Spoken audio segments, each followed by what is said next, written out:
right, everyone. Welcome to another episode 377 with me and Rob with you tonight. And on this September 4th, first show of September. Cannot believe it's September already, Rob. Summer is gone. Yeah, this year's gone by pretty quick. It started out pretty slow, but then once we got into summer, it went by really, really fast. So yeah, it sure did. And it is already here, which for some of us, hunting season is right around the corner. That's a whole different level. But what's the start date for deer season in New York? A week from Saturday starts early doe. So they do an early doe season, get rid of them before the rut, and help clear some out of the way. So it's doe only for about 10 days. So we'll be out to knock some girls down. And do you do rifle only, or do you do bow? Do you do rifle, muzzle loader, crossbow, all of that? Yeah. And New York just changed the law where crossbow is now considered part of all bow season. You don't have to do it separate. So bow season starts October 1. My crossbow could be used then. So I got more season to hunt this year and more deer to take. Nice. Yeah, I do everything but bow. I just don't have time and place to practice bow. So I hunt everything else. So I try to shoot one deer with each one of my weapons and guns that are right, whatever I'm going to shoot or do. But I did it one year. I pretty much hit one, got one with air. Once I shoot one with that, I put it away. So I get with my shotgun, it goes away. Go with my, whatever 300 Win Mag, it goes away. And I'll still have them with me as a backup, but I try to just rotate through. I started to get into bow, and then of course I had shoulder surgery, and I haven't tried to pull a bow since. Yeah. Before that shoulder surgery, I pulled my son-in-law's bow back and heard a very loud pop in that shoulder. So, it'll probably be it. That's not good to hear in the shoulder or the bow to hear a loud pop. No. So, but yeah, well, good. Thank you for joining me tonight. We didn't have a guest, and I figured there's enough stuff to talk about, right? As always. But yeah, so where would you like to start? What's first on your thing that you would your list that you would like to cover and talk about? Let's talk about propaganda in the media. And I saw a post earlier, and it got me thinking about it. And we're both IT guys, and there's a lot of area within that about spam and things like that. And I saw this one post, and thank God we have the First Amendment, but sometimes that First Amendment is a hindrance. And CBS got caught again deceptively editing a video that was an interview with Kristi Noem, where they edited out the bad parts about that illegal that they've deported once, brought back, and is now trying to deport again. And I got to thinking, after World War II, part of the media from Germany was prosecuted for disseminating propaganda and hatred. And one could argue that the current media environment is doing just that, is just spewing propaganda on it. And because it's not always what you say, it is very often what you leave out that leads to the propaganda and leads to misinformation, because you're no longer a media outlet. You're now an editor, and you're not putting forth the news and letting the public decide. You're deciding what the news should be. And that doesn't classify you as media. That classifies you as an editor, in my opinion. Right. No, I agree. Yeah, that's when, they did this with the Kamala interview. They've done this with Biden interviews. Yeah, that's when you step away from being a true just news reporter into something else. Yeah, and I've got that video. I'm going to show it real quick so people can see it. That he doesn't walk free in the United States of America. This individual was a known human smuggler, a MS-13 gang member, an individual who was a wife beater, and someone who was so perverted that he solicited nude photos from minors. And even his fellow human traffickers told him to knock it off. He was so sick in what he was doing and how he was treating small children. So he needs to never be in the United States of America, and our administration is making sure we're doing all that we can to bring him to justice. So they're constantly calling this guy, a citizen of Maryland, right? But he's Right. not. He's from Venezuela. He entered the country illegally. He wasn't supposed to be here. He had an order to deport. Um, I just the deception by these editors is getting out of hand. I mean, they've been sued a couple of times. They don't seem to care. I'm sure their insurance is probably through the roof. Their insurance is covering all of these lawsuits, but it's just getting out of hand. They Yeah. do have that First Amendment protection, but it's It's the terminology too, right? They use the term citizen of Maryland or Maryland. No, he's an illegal alien who just happens to be living there. He's not a citizen of Maryland. right. Um, yeah, that it that's that it's but they use that all the time. They use a term, and when called out upon it, they may retract or issue an apology if they even do, and it's that's buried, right? And by then the damage is done. Yeah. Well, nobody in the media uses the term journalist anymore, right? They don't use the term journalist, and they don't use an anchor, right? It's host or special guest or something like that, because they're not journalists. They're not an anchor for the news. They're propagandists, and they're spewing propaganda. Right. So you know, and you always have to go back to what was um, the deep state. Is that Operation Paperclip? Is that the one where the Yeah. the influence from the deep state on the media and spewing forth propaganda? And I've told this story before, and I always go back. There was a podcast I was watching, and it was a Vietnam veteran who had been a POW in Vietnam, and he went back years after the war, and he saw a woman sitting there, and he was right outside of where the concentration camp, or the camp he was held in was. Right. And he asked her, he said, "Do you know what went on in that camp?" And she said, "Oh, the soldiers were treated so good, and they were given all these meals, and they played volleyball." And he's like, "No, I was tortured in there." And she refused to admit it, because she had been so influenced by the state media, that she believed the soldiers were treated great, and she couldn't believe that this guy who had been there was tortured and punished on a regular basis. Well, it's the same thing happened with the Germans in World War II. They didn't, Yeah. they didn't know it was going to concentration camps. They believed whatever the government told them. Yeah. But man, how much different? Excuse me. How much different of that is what our government says here? They tell people that the president's fine. He's totally healthy. There's nothing to see here, and we see it and see, in a fake Oval Office, and we see him, wander off into the jungle and everything else. And they go, nope, he's fine. He's the sharpest guy. We can't keep up with him. And of course, I'm Yeah. not talking about Trump, and everyone goes, oh, they said the president's okay. I mean, you control the narrative. You control the media. People will believe it because there's a lot more sheep Yeah. in the world on the fields than there is sheepdogs or And then you see what's going on in Europe, where just simply saying the wrong word, or posting something to social media, whether in the UK or wherever, or posting your national flag, is getting people arrested. Right. Saying something, I read an article of some person didn't want to be in a group in school because English was not the rest of the participants' first language, and she's like, "There's a language barrier, and I don't want to be part of that." Well, they hauled this kid off to jail, Right. and accused her of racism. I'm like, this is that's getting out of hand. I mean, I'm sure the Europe would love to have the First Amendment, but Well, look what happened to the comedian from Ireland, and he made a transgender joke, and he showed up in UK, and they arrested him, yeah, and just because he made a transgender, he was in. So I mean, if you make a transgender joke or whatever anti-woke joke here in the States, and you fly to UK, they could arrest you because something you said here. I mean, it's asinine. It's funny because some people think that the U.S. is overly woke and progressive, and they are. We are compared to a lot of other countries. There's a lot of countries in Europe that aren't.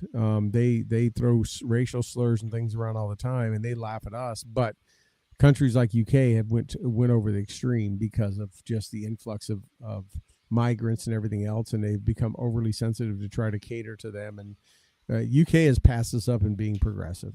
But comedy is one of those areas. I mean, that's supposed to be offensive to a point. I mean, it's supposed to make you laugh. You're not supposed to go into it with any kind of seriousness. You're supposed to laugh at it and think outside the box. And Yourself. And what makes yeah, comedy is there's an air of truth to every joke. I mean, when yeah, you're ripping on somebody or a situation or something and you're highlighting, that's what makes people laugh because hey, yeah, that's how it is. And or like this person called it out. That's what makes it funny. To say a comedy that on something that everyone knows is not realistic and not real is not going to generate laughs. right, You know, it's when you can make a comedy, you can make a joke about people that think the earth's flat, and you could rip on like whatever the stereotypical images of them, and people would laugh. But if you try to make a joke about the earth just being flat and try to like, if people are like, what, like, no, it's, that wouldn't be funny. But yeah, it's it is a big propaganda machine. That's why you have to take in other outlets. You have to read blogs, you have to watch shows like this, you have to just do your research, read other media outlets. yeah.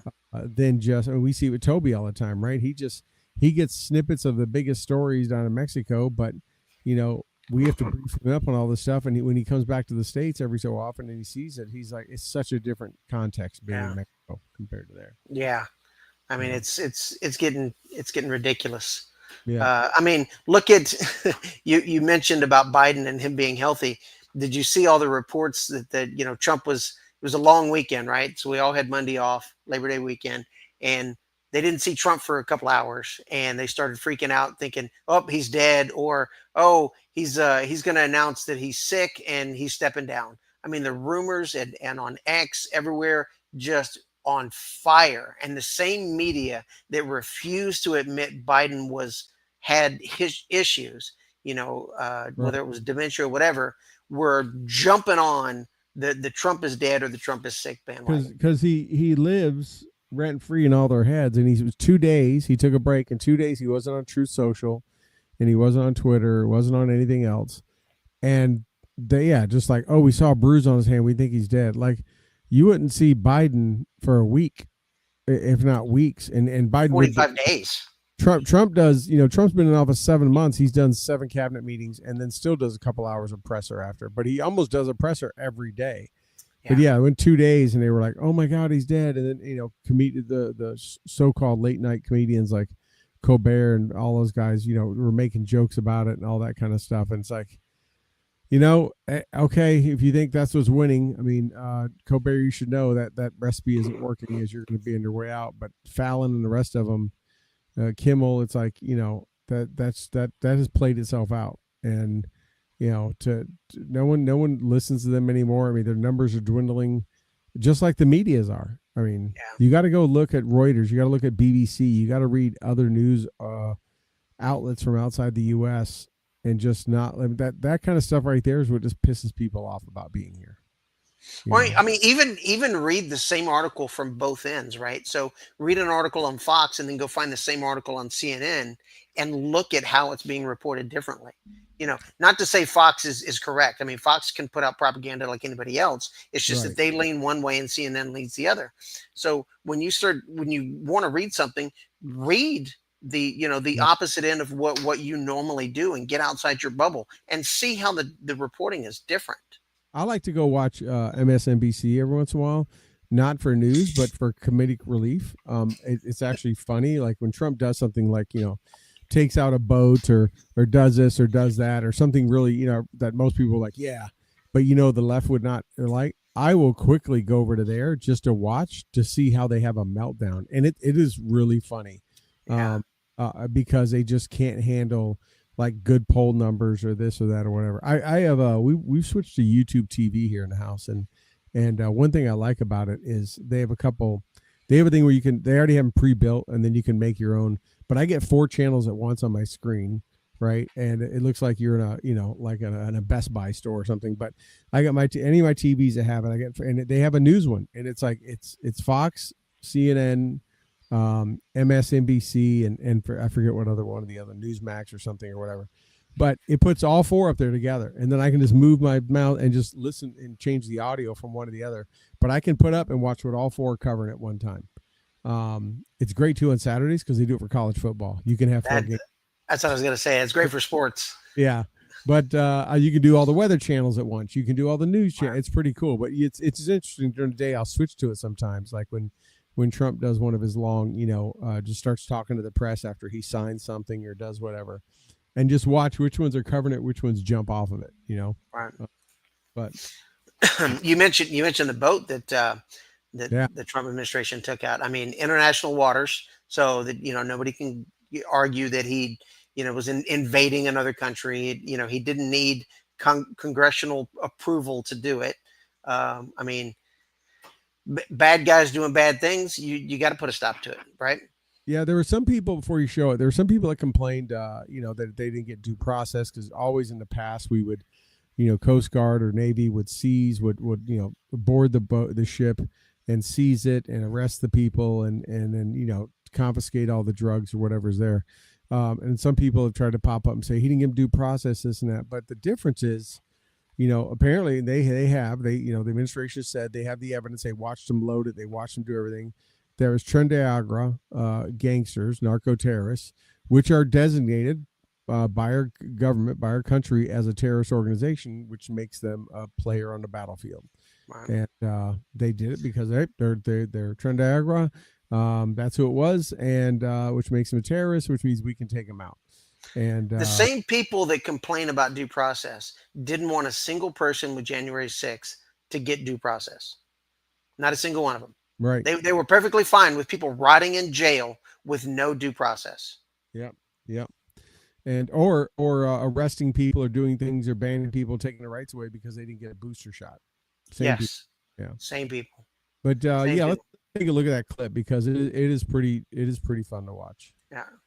Post after the strike, which included apparent video of a ship going up in flames. We should note there are still scant details out this hour and specifics about the military operation that was underway. But the president in a social media post saying, quote, "Please let this serve as a notice to anybody, even thinking about bringing drugs into the United States of America.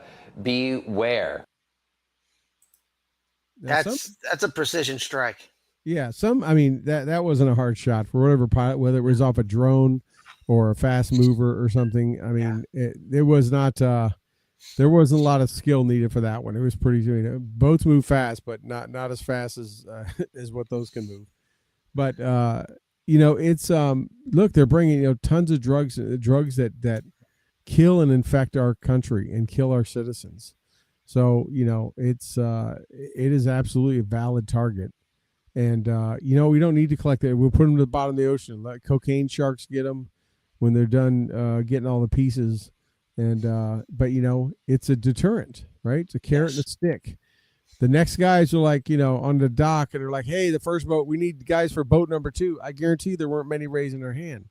Yeah. They were probably like, I got to go to the bathroom. I'll be right back. I mean, they're not, they knew what was happening. I guarantee you we spread the word through our, influence abilities. I'm sure we got the message back into that Venezuela. Right. Well, that was one of the things between when Biden came into office after Trump's first administration. I mean, just his vocal, just his warnings created a stronger border, right? And then Biden gets in and the floodgates are open. And then as soon as Trump gets back in, now you've got people that are coming, from Central and South America, and they hear, well, Trump's back in office, and they turn around and they just go home. So I was reading an article earlier where they were talking about now all of a sudden there's just this flood of people going back the other way because they know that they can't get across the border. So that deterrent works, and it doesn't always have to be a physical deterrent like that, blowing up that boat, but that strength. Telling people you can't come here. This is what we're going to do if you come here illegally. That is a huge deterrent, and that's all Biden had to do. He didn't need Congress to act. I mean, he was being a jackass and a liar at the same time, and just wanted to happen. What happened? 13 million people came in under him. Right. Yeah. Is it 13? I thought it was more than that. It was probably more. Yeah. Speaking of just to backtrack, I just saw an alert. Speaking of, that we were talking about, President Trump being off of True Social from Twitter for 2 days and everything was dead.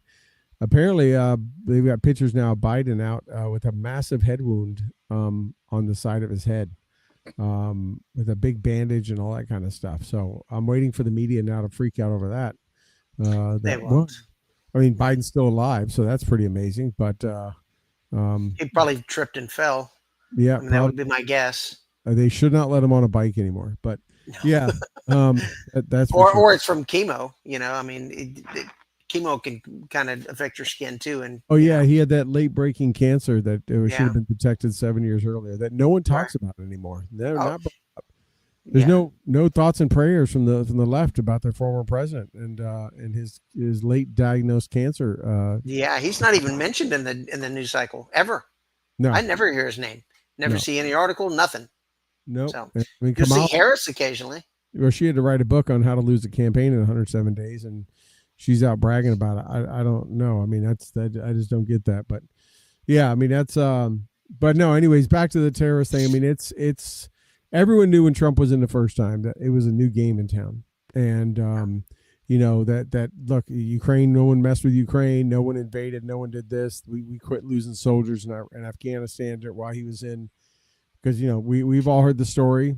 Trump has said it a number of times when he met with the head of the Taliban and whipped the video out and showed him his house and said, if another soldier dies, your whole family's gone. It's effective. That it's worked. Sure. That's the stick and a carrot and a stick. Yeah. And we have ships now all over the Caribbean that are the Navy's all down there, which I'm sure them sailors don't mind. And we got eyes everywhere between all of our assets and capabilities. I mean, if I was a fisherman leaving the coast of Venezuela, I'd be nervous right now. I'd make sure they see I got a fish on the line or something. Right. Yeah. Because, Yeah. I'm pulling nets. I'm shrimping. Right. Yeah. Exactly. Carrying the bigger stick. I mean, that's been a tried and true saying. What Teddy Roosevelt said that originally, that you got to carry a bigger stick. Speak softly and carry a big stick. Yep. I mean, that strength. I mean, that's the purpose for a president, is to protect this country. That's the purpose for our military, is to protect this country. The Coast Guard. This is why they were established, was to protect this country and protect its citizens. And that is our first goal. Not to Israel, not to the Middle East, not to Europe, not to any of our friends. We can be friends with everybody and still concentrate on our citizens first. Yeah. I mean, if you look at like the Iran strike, which people have already forgot about for the most part because the media talk about it, you see that kind of stuff. President Trump has made it very clear. He's not going to sit back and take a lick. He's not going to let you get the first hit. If he sees an opportunity, if he thinks you're a threat, they're going to go after it and be done with it, and just not even give someone a chance. They can keep people on their heels. So that kind of is interesting, right? So we talk about what the goal is. So right now, apparently tomorrow there's going to be an executive order. President Trump's going to issue. It's going to take, I think, an act of Congress, and I think the Secretary of Defense has to initiate it, asking Congress to pass it, something to that degree, I heard. But tomorrow's the executive order to change the Department of Defense to the Department of War, to rename it the War Department, which I believe it was that up and through World War II. Yeah, I believe you're right. I mean, I normally ask my producer, but that's you. But I think it was World War II. But so let me ask, what's your thoughts on that? Well, I mean, you and I were briefly talking about it before, and I mean, it makes absolute sense what you said, where let the State Department handle some of the defense, outside of the country. Our soldiers, our airmen, our Marines, they're trained to fight. That's what they do. They're not peacekeepers. We spent the last several decades, post Vietnam, being this blanket for the globe and trying to protect everybody. That's not their primary mission. Yes, they can do that, but that's not their primary mission. Yes, we can react to hurricanes that hit certain places and help because we have the capabilities. But that's not our primary mission. Our primary mission is to win wars and protect this country. Yeah, and I've been saying since about 2019.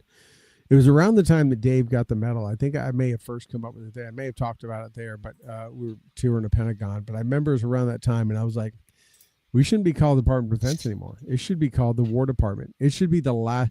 what brought me to that was I was kind of like, we as a country, and being really the administration and Congress and the government itself, pull that card or pull that lever so often and so haphazardly or frequently that I felt like, if you kind of change and put it in the different context of being the War Department, the Department of War, this kinetic, death bringing, a group that will, if we have to use this, if we've got to break glass and use this group, we are bringing holy hell down on you, and you're going to regret. Which is, the best defense, good offense, right? I mean, you can say that different ways, but we've talked about it. If Trump is unpredictable and makes threats and follows through, that kind of stuff is going to keep people on their heels, and they're going to think twice, right? You have a solid security posture.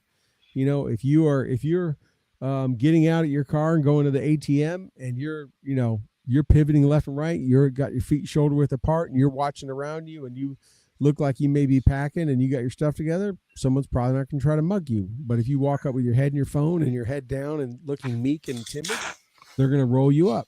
So I've always kind of thought, the War Department, like, calling us when you need us to rain hell down on people, but don't call on us until then. We'll just keep training, getting ready.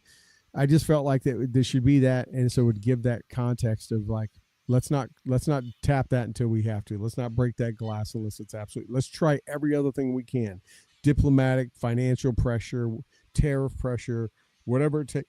Excuse me, but don't let me call over to the 5-sided puzzle palace and tell them I need them to execute, because I can't turn them off once I do.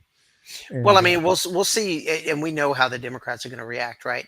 I mean, they're going to be furious. Now, Trump, even in his first administration, didn't start any new wars, right? And then Biden gets in, and then he starts stirring shit back up, and it goes south. He was very about not wanting to be. He wanted to get us out of. He wanted to get us out of that stuff, but he wanted to do it smartly. Yeah, right? But it will be interesting to watch the Democrats, want more war, call for more war. And if you think about it, if we're not at war as much, you can, reduce the budget, right? We don't need the budget that we had at the peak of GWAT. We can reduce some of that budget. If we reduce what our focus is and only focus on going to war and training for war, you can reduce that overall budget. Right. So, and you'll watch Democrats complain about both of them. Right. They're going to want to increase budget and more wars. The one thing positive about their absolute hatred of the president is the president can say something that's very positive, and he can make and he's already done it. He's done it in the first administration, and he's got it mastered now.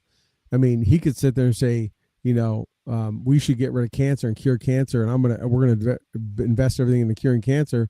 And they would come out and say, we need cancer. It's a good thing. I mean, he can make them turn themselves into pro war hawks. He can make them just turn them into anything, because if he likes something, they go against it. And, the first administration, he introduced like the Second Chance Act, right? Releasing people out of prisons that were for nonviolent offenses that shouldn't have been in prison. And he did that a number of times. Yeah. And, they found ways to stock up against that. I mean, right now he's wanting to deploy. I mean, he's cleaned up DC and made it safe, and a lot of people in DC love it. I know people that live there that have talked about I talked to someone just yesterday that was like, what a difference it's made. And he's talking about doing it in Chicago, where we see, there's a whole website, heyjackass.com, that's dedicated to the number of shootings and murders that happen every day in Chicago, and it's a site full of stats that has crimes all the time. And I think 40-something people killed or shot over Labor Day weekend. And he's got the Dems going, no, we don't want your military here to help us out. We don't want the police here. We don't want federal agents here. Like, okay, you realize how foolish you look, mayor, governor, whatever you are, to not. I mean, Lori Lightfoot just came out and said that all the violence and shootings that people are seeing in the news is manufactured news. Like, it's not 50 real. plus people were shot. 8 died in Chicago over Labor Day weekend.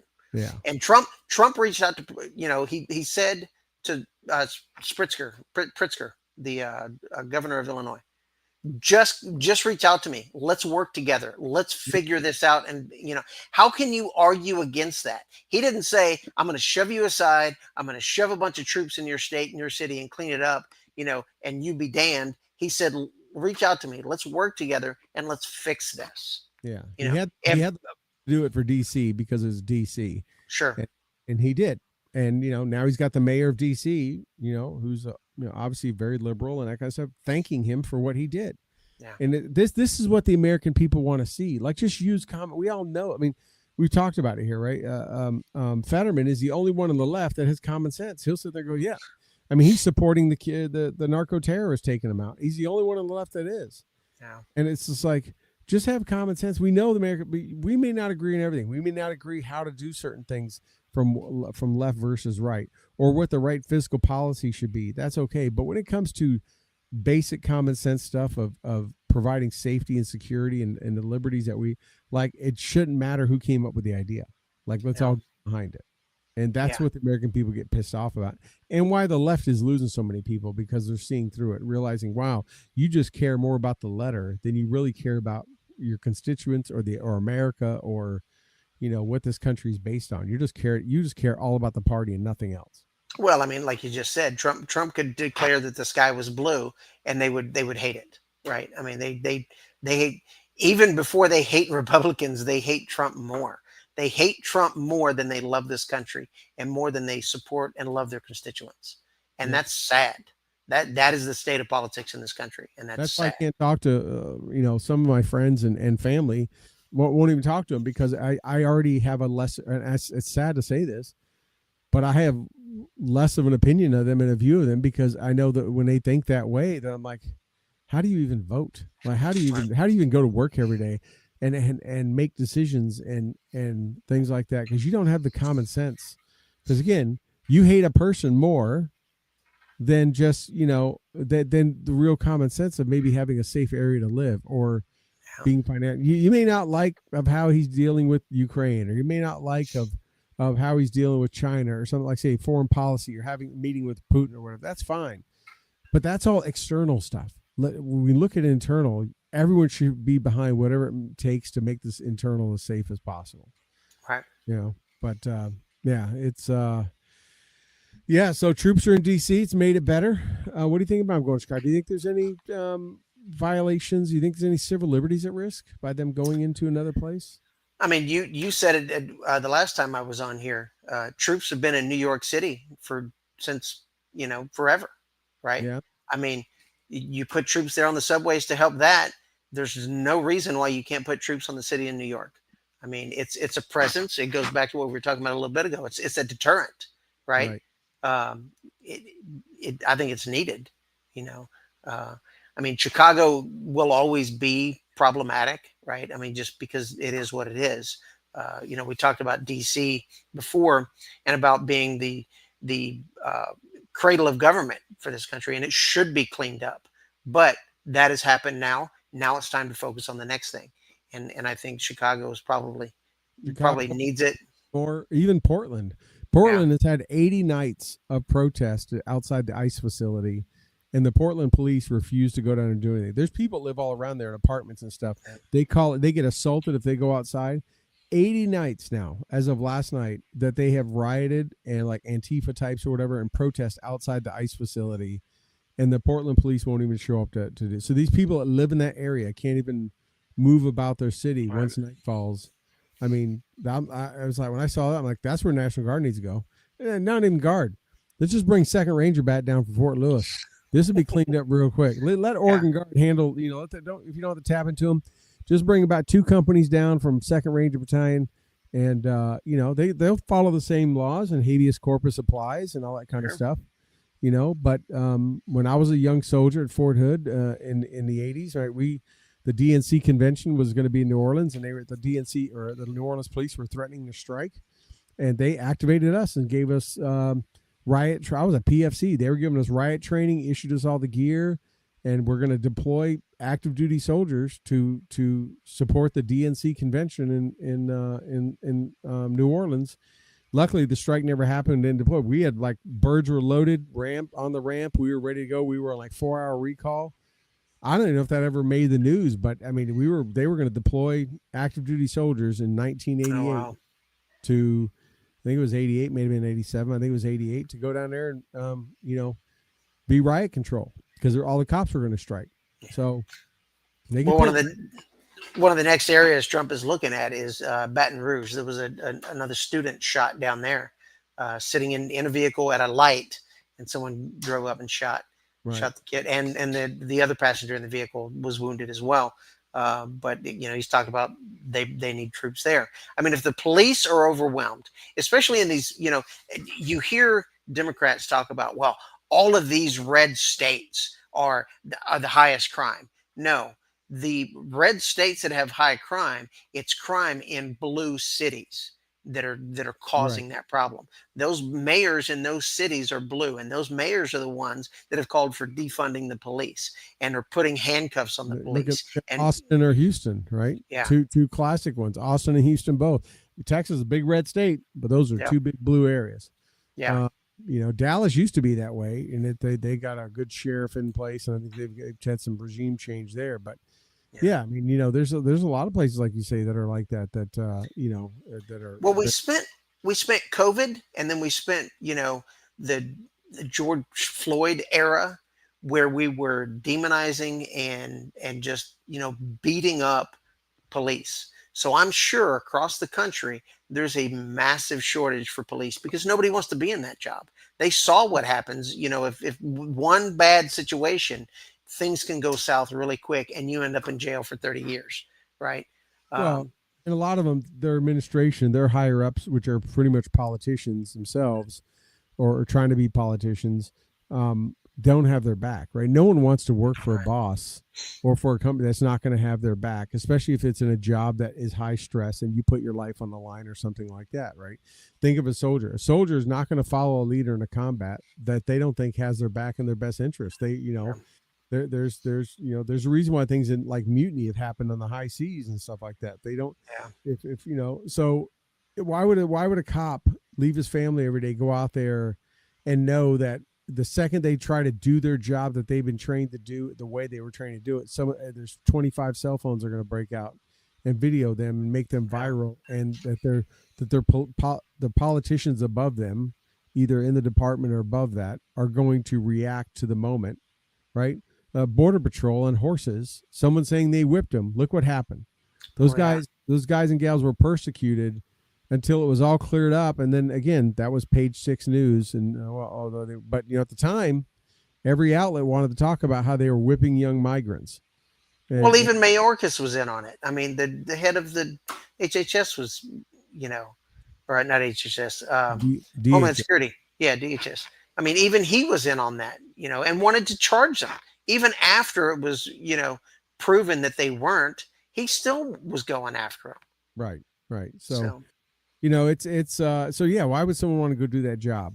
And sadly, there's a lot of people growing up, young people that want to be a police officer. They want to give back to their community. They want to do that stuff. And it's or even, they get out of doing some other job and they want to go do that. Well, we had a guy I worked with a couple years ago. He worked for us as a project manager. We hired him out of the Army, and he was working for us for a while, and he got an opportunity to go be a cop in his local town, and left doing IT project management to be a cop, and went to the academy and all that stuff. And he was like, well, I can't, when someone quits, right, you always want to know why did we not, did we do something? And we're like, I couldn't even counter that. I'm like, it wasn't about the money. It wasn't about, it's like, you're going to do something. This was a couple years ago after George Floyd. It's like, you're going to do something very honorable. Like, I wish you the best. I hate losing you. Pretty much what I told him. But I'm like, man, you're giving back to your community. I can't argue with that. I can't compete with that. Well, it's a pretty thankless job. I mean, nobody ever calls the cops because their dog just had puppies, right? Hey, come on over. It's my son's birthday. No, it's somebody beating somebody up. Somebody got shot. There's, medical emergencies. That's what they deal with day in and day out. I mean, it's a very thankless job. And it's hard enough as it is. And then when you've got, like you said, when you've got leadership that doesn't support you, that makes it just that much worse. Yeah. They don't have your back. Right. Yeah. And which means you're not going to be loyal, and you're not going to, walk through fire for them. So, yeah. Yeah, we'll see how it goes. I mean, obviously, like you said, the left will challenge him. They'll try every lawsuit. They'll shop every judge they can. That'll, try to put injunctions and this and that. But we'll see. But yeah. So something else. Speaking of crimes and things like that, and things going on. So I don't know if you saw this. So there's this D.C. mail carrier in Washington D.C. They just convicted him. I think they gave him 5 years. Stole $1.6 million in checks from delivering mail over years. He was taking U.S. Treasury checks, probably like, aid, tax returns, whatever, and personal checks. And he was stealing them out of the mail and was depositing them and stole $1.6 million.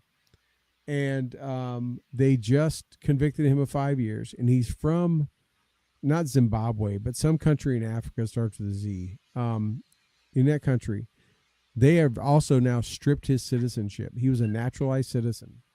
He came here, went through the whole process, and I'm assuming, I guess that's probably allowed, and I can't think of where I've ever heard it's been done, but they just stripped it. So when his 5 year sentence is over with, his citizenship, his U.S. citizenship is stripped, and he is getting deported.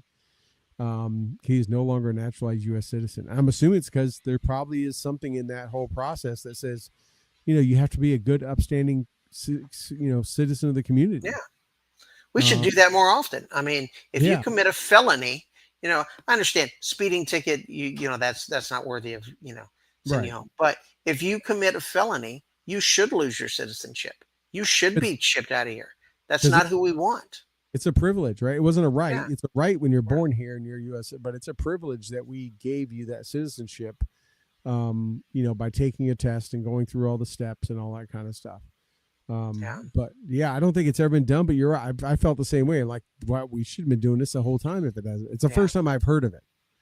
I don't know, if it's been done, it's never made the news, but he's going to do 5 years and have to pay back a whole bunch, and then it's getting bounced. So I hope he has some family back in the other country or wherever. They may not want him. Did you, speaking of citizenship, did you see Trump is now looking at maybe revoking Rosie O'Donnell's U.S. citizenship? I've seen that. I don't think that's going to be possible. I don't think it's possible, but I do. If you flee this country, and you've been to combat, you've been to countries where, and we've seen it here, where war age men and 19, 20-year-old young men flee the country when it gets bad, right? When war hits. Right. You should stay and fight for your country. And if you flee this country because you don't like it, this administration, and you flee to another country, I think you should lose your citizenship. You didn't want to be here, and you should have that revoked. I mean, if you're a U.S. citizen, you're born here, and you are, born here by parents or citizens and all that kind of stuff. Yeah. I mean, people go live abroad all the time. I have friends of mine that are expats that live in Australia, that live Costa Rica, all over the place. I mean, okay, you go live there for whatever reason, whether it's because of the administration, it's because you're sick and tired of the media here, whatever. I mean, I don't think they can or should take it. It's like now, if you renounce your citizenship, that's different, right? And they ask about that on security clearance forms. They ask about that on I think on maybe when you purchase a weapon. I don't remember. I think it is when you purchase a gun.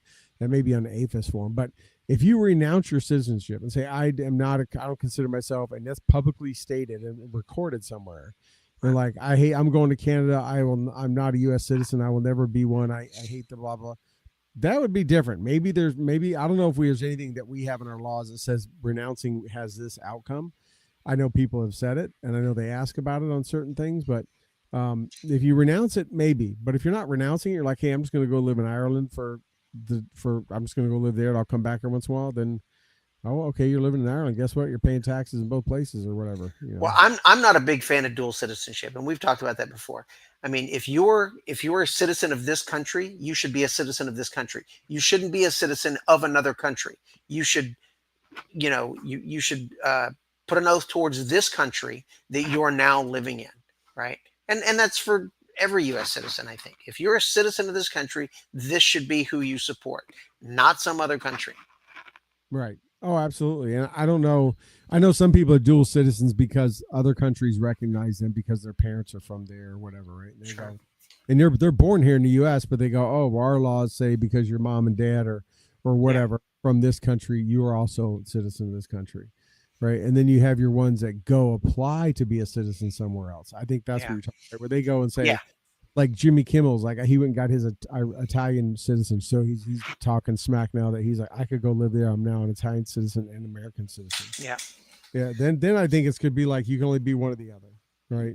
Yeah, absolutely. He should lose his U.S. citizenship. So Yeah. go live in Italy. So Otherwise, just get whatever they have as a green card, go live there, get whatever Yeah. long term visa they have, and do that kind of stuff. But yeah, so don't if you're thinking about doing some major crimes, felonies, or whatever, well, at least this administration's in power, Yeah. or any remnants of it, I would be careful if you're a naturalized citizen because they have just they've set a new bar. Yeah. Um, Well, hopefully we go from this administration to to a Vance administration. I Yeah. would hate to flip back to heaven forbid a Gavin Newsom. I mean, I know he's pushing hard for that, but I think he would be an absolute disaster. He's a liar. He's a typical politician. He will say what he has to say just to look good. Yeah. I mean, he was caught this week, surrounding himself with police and talking about getting tough on certain areas. That's I don't think he has it. I think Wes Moore is more of a threat.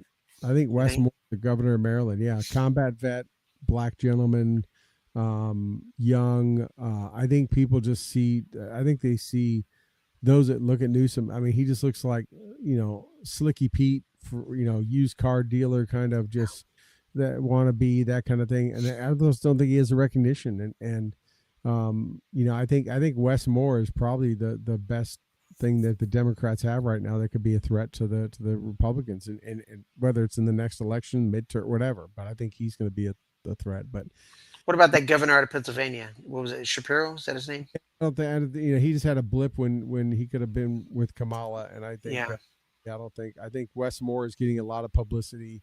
His name's out there. He's not too far from DC.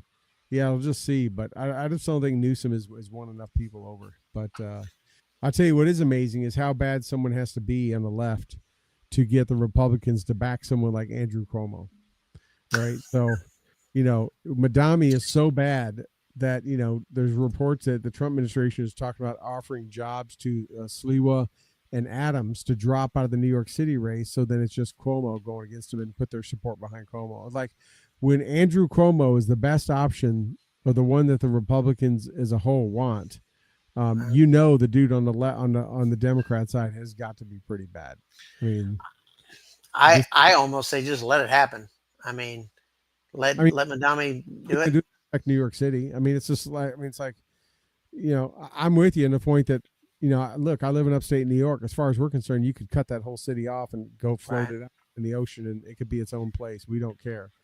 It could be its own thing. So, yeah, it'll just eat itself. I mean, it'll correct itself. It's like everything else. It'll swing one too far one way, and it'll come back.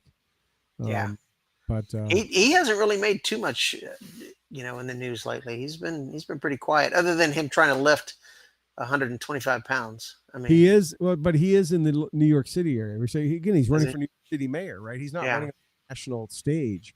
He's getting a lot of national coverage because because he talks smack. Like yesterday or today, he said if the president is trying to get him inject himself that much into city politics, he should come debate me.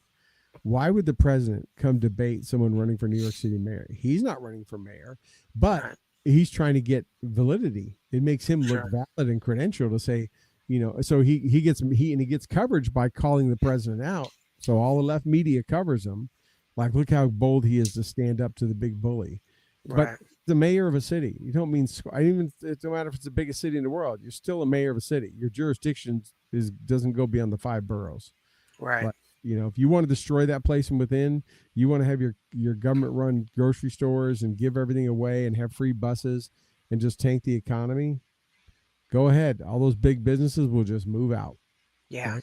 absolutely. Most of those buildings are empty as it is anyways. Most of the people don't want to come in the city, but yeah. Yeah. Yep. So anyways, that's we ventured into one I think they were going to. But let's talk about we talked about the rumors. What else you got? Anything else? I had a couple of things that were just, irritating, and it just continues this activist judges thing. And it was Trump tried to withhold money from Harvard, right? And I think it was like $2 billion, and they probably use it for research. Now, Harvard has a $53 billion endowment. Billion. $billion endowment. And Trump tried to withhold $2 billion from them because of the kind of transgender, I think was the purpose. And a judge ruled that that was unconstitutional. Now, that's our money. Now, that's the taxpayers' money that we're giving to an institution that is going to do research on our dime, sell that research or give that research to a Pfizer or another company who is then going to take it and develop a drug and then sell it back to us at the highest price possible. How is that unconstitutional to withhold that money? Well, all they have to do is say that, knowing all they're doing is dragging things out, right? They know these things are going to get overruled and overturned by higher courts all the way up to the Supreme Court. But if it's within the purview and the authority of the president to say where money is going to go for grants and that kind of stuff and everything, it's within his executive department, which is the Department of Education or whoever's administering it, then yeah, he can say it. They know it's a losing case. These judges, just like all the ones when they try to get him stripped off the ballots and everything else, everyone knew that was going to go to the Supreme Court, and most thought it was going to be unanimous, and it was. But we thought it definitely was going to pass the Supreme Court, but some didn't. Not everyone believed it, all 9 would vote. But I mean, they know that they don't have a chance, a snowball's chance in hell of winning, but they do it just to slow down and make it painful. I mean, look at what just happened with Alligator Alcatraz. The judge said to dismantle it and don't put any more in it. A week later, another judge or panel of judges have just said, nope, you overstepped. You don't have the authority to tell the administration to shut down a prison. And so now it's back open, or not even back open. Now they're just piling more people in there. I mean, they know they're not going to get past it. They're just putting a speed bump up, and they're getting some media. They're getting media, and that's what they want. They want as much negative media, and people want to be look, I fought against Trump. Yeah. Well, some of these judges are now claiming that they're getting death threats, and they're arguing that the Supreme Court shouldn't be overruling them, and that they're overstepping their bounds and things like that. It's just, I'm getting pretty sick of it. It's, you're just stepping in when you shouldn't, and I think when you do that and you knowingly do that, there should be some consequences. We got to start removing these judges. I mean, we can't. It's funny, right? These judges get appointed, and now all you ever hear about is a Biden judge, an Obama judge, a Clinton judge, a Bush judge, a Trump judge, and everyone's like, oh, that person was appointed by Trump, yet they vote against him. Okay. They should, if they felt like whatever was presenting the case, right? The reason why Lady Justice is blindfolded is because she's supposed to be blind to all that and offer out blind justice based on the facts and what's on the scale. And it has gotten so partisan and so skewed that the first thing, anytime a judge rules, the description of any judge in the media, when it has to do with a case like this or anything, is like, who appointed them, right? It's all about that. Or what era were they appointed in, right? And this guy was a Obama one, and that's why I ruled against it, and so on and so forth. That's sad, is that's the case. Like we shouldn't know, just like we shouldn't know what a judge's political affiliation is, or a sheriff's run for office, they get voted. Everyone else, even town judges, that shouldn't matter. I shouldn't care what a judge's party is. I shouldn't care what a cop's party. Just like when I was in the Army active duty, it didn't matter what I believed in politics. I was there to support the Constitution of the president, regardless who it was. I wasn't there to give my opinion. That's why we do it now after we're retired. But that wasn't my. It didn't matter who gave me whether it was. I did stuff under Clinton. I did stuff under Bush. I mean, it is what it is, and we shouldn't be focused on that. That's what pisses me off, is like that should not be the first thing we talk about, is who appointed them, because that means they're skewed, or you expect them to be skewed. Well, even when it's, I mean, very clear and apparent that they're playing politics, there's still no repercussions. Look at Ergon, that judge in New York that, Right. got overruled, and that whole case. I mean, everybody, even those on the left, went, yeah, this is bullshit. And yet he'll face nothing, right? Right. He'll be like, I think he retires next year. This was probably, he'll go write a book or something, and sell a bunch of copies. But there should be some repercussions for that. Now, if it's truly a case where you just ruled, based on what you thought was the law, and that's how you did it, but it's very clear for people, for some of these, that it's politics, and they're bringing politics and activism into their positions. Yeah, there's some local. I don't know what the rules are, right? But on the laws on, some of your local town judges, family court judges, stuff are elected, right? They're on my Right. back and stuff. I don't know how high that goes, but I think it needs to go higher. I mean, yes, the Supreme Court appointed for life, but I think judges, even federal judges, should probably have terms and be voted in. Maybe Yeah. not term limits; they get to keep going, but I think they need to run and compete, because then they'll be competing on what they, especially if they're at that level where they are interpreting the law and Yeah. and doing things like that. Then there people opposing them can sit there and go, look, you did this, you were, you were elected during this time, and you introduced this bias, and people can then decide whether they want to keep that person or not. Yeah. But it is the protection of lifetime, appointment, and knowing nothing can happen to them. That it's almost like in what is it? The rules in the halls in Congress, you can't be sued for slander or something like that, or accused if you make a statement about somebody on congressional grounds in a hearing or something like that. That you can say, it's like what Adam Schiff, he said all kind of stuff about Trump that he saw the evidence. Yeah. He can't be held for that. No one can sue him for that. He can't be held in contempt There's no recall mechanism. There's no.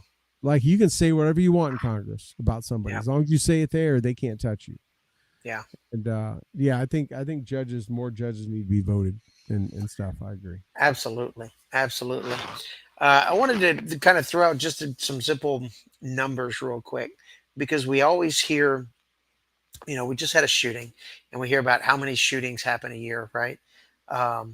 And then we always hear there's a number that they always throw out, like 50,000, gun deaths every year. Well, they always forget to mention how many of those are suicides, right? And more often than not, suicide is just an individual. It's not, a murder suicide type deal.